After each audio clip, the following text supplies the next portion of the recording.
wanted to ask you first what your assessment was of the summit and, what's happened so far and what might be yet to come. I think this is going to be a very slow process, getting Ukraine into the EU. But what happened today, I think, was very important symbolically because we're coming up to the anniversary of the invasion. There is a great deal of concern here about the possibility of a new Russian offensive using a vast number of newly mobilized recruits. And so really what you saw today was the whole of Europe standing alongside Ukraine and making it very clear that Europe is on Ukraine's side and that Ukraine is part of Europe, and that is a show of strength to Russia that the West is not tiring of its support for Ukraine and is prepared to go all the way to support it in repelling the invasion. Is largely symbolic then what's happened today. You're not expecting any sort of more concrete moves. I mean, we've had all the pledges of tanks over the last few weeks and so on. This is really a symbolic show of unity, isn't it? It's a symbolic show of unity, but it is hoped that it will, by the time that the anniversary comes around on February the 24th, also produce a new package of sanctions against Russia from the EU. So that will be, a new set of measures to try and put economic pressure on Russia, because in fact Russia has proved to be rather adept at getting around a lot of the sanctions that Mm. have been imposed so far, and they have not had as powerful an effect, deterrent effect on Russia as was hoped at the time. And just before I turn to the former press secretary to President Zelensky, I want to ask you also about you've had some more insight into Ukraine's fears about this looming Russian offensive. Tell us a bit more about that.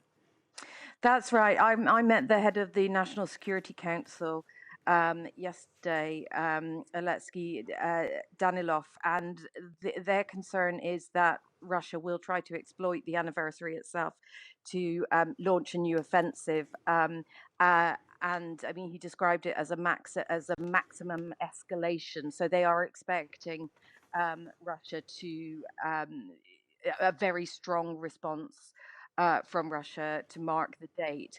Now, this makes sense in military terms as well because of the promises of tanks that have been made by the West. It would make sense that Russia would try and launch a new offensive before those tanks are delivered, which may take some months. Mm. And while the climate in Ukraine, which is very snowy and cold right now, it still gives them an advantage with their own tanks on the ground. And just finally, what's your assessment of Ukraine's readiness? I mean, clearly they're fearful of what is to come. Are they in a position to withstand that Russian might? Yeah, I mean, what Danilov pointed out was that they have a great deal more Western support than they did this time last year, when they only had small weaponry like javelins and NLAWs, which are anti-tank missiles. Now they have long-range missile systems. They have air defense systems that they didn't have, a great deal more hardware and a great deal more support. So theoretically, they should be much better placed to defend themselves than they were at this point last year.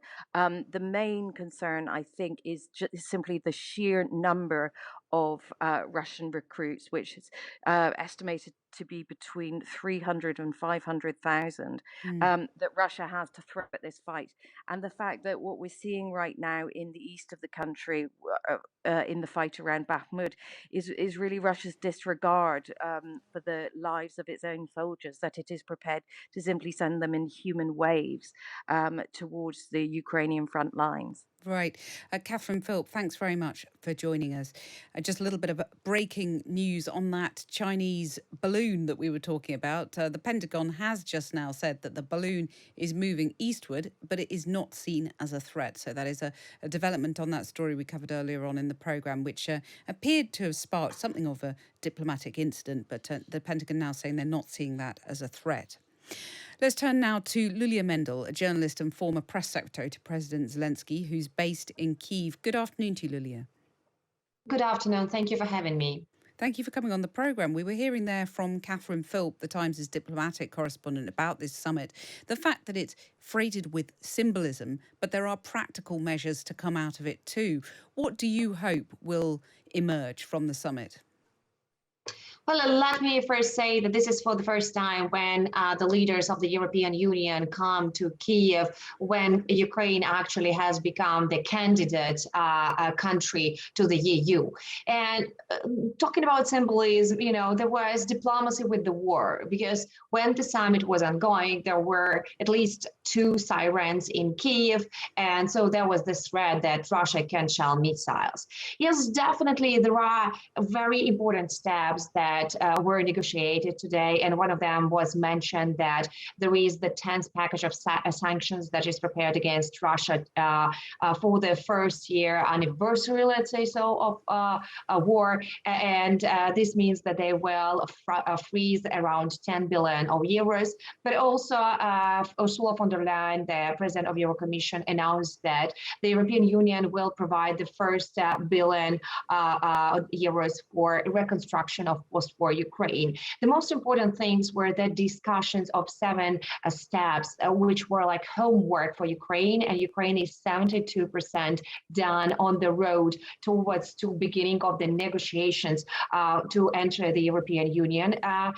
Let me say that the hopes are, diplomatic goals are to start these negotiations this year. We know that there are countries that oppose the decision and do not want to make it. But I was personally talking to the European Union ambassadors in Ukraine. They are very positive about Ukraine entering the EU, but their timeline is different from the expectations of the Ukrainian government. While Ukrainian government thinks that we can enter the EU in the recent years, next years, like 2, 3, 4 years, the European Union ambassadors consider that the positive scenario is 2029, 2030.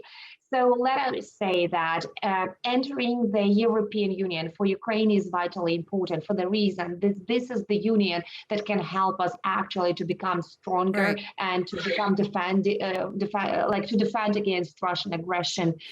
In terms of, it will be very difficult for Moscow to attack such a big union.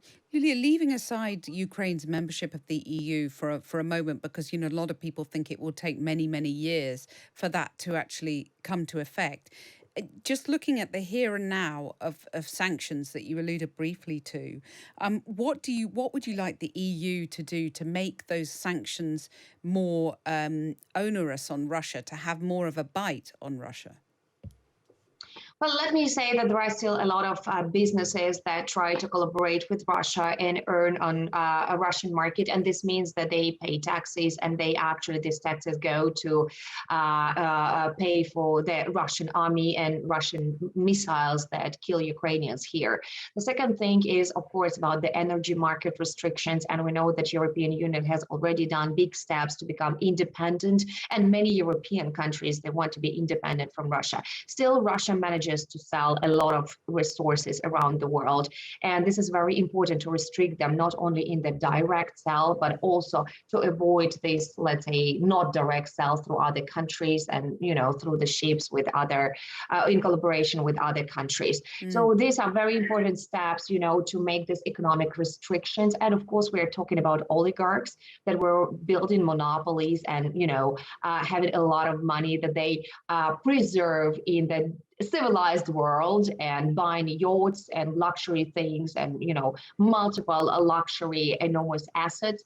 And this is very important that these assets are investigated, and if they are earned in some illegal way, they can be used for restoration of Ukraine. Let me say that many people agree that European people, they do not need to pay for restoration of Ukraine after the war, because it's very important that Russian resources are used for this. Russia is destroying our country, and Russia must pay for the restoration after the war is done.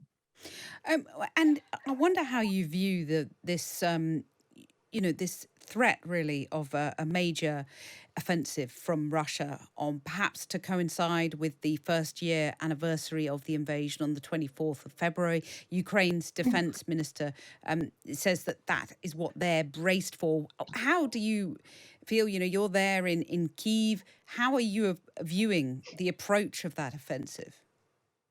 Yes, let me say that I'm staying in touch with multiple governmental agents, and it's very ungrateful right now to talk about exact date of this offensive, like it was exactly last year. We remember that the United States intelligence was revealing different dates, but Russians attacked when they attacked, and the same is happening right now. So we are telling the different agencies, intelligence are developing different scenarios, which is very smart because Russia is looking at the most convenient and comfortable for them way to attack. It depends on the weather, it depends on their preparedness, it depends on multiple tactical issues.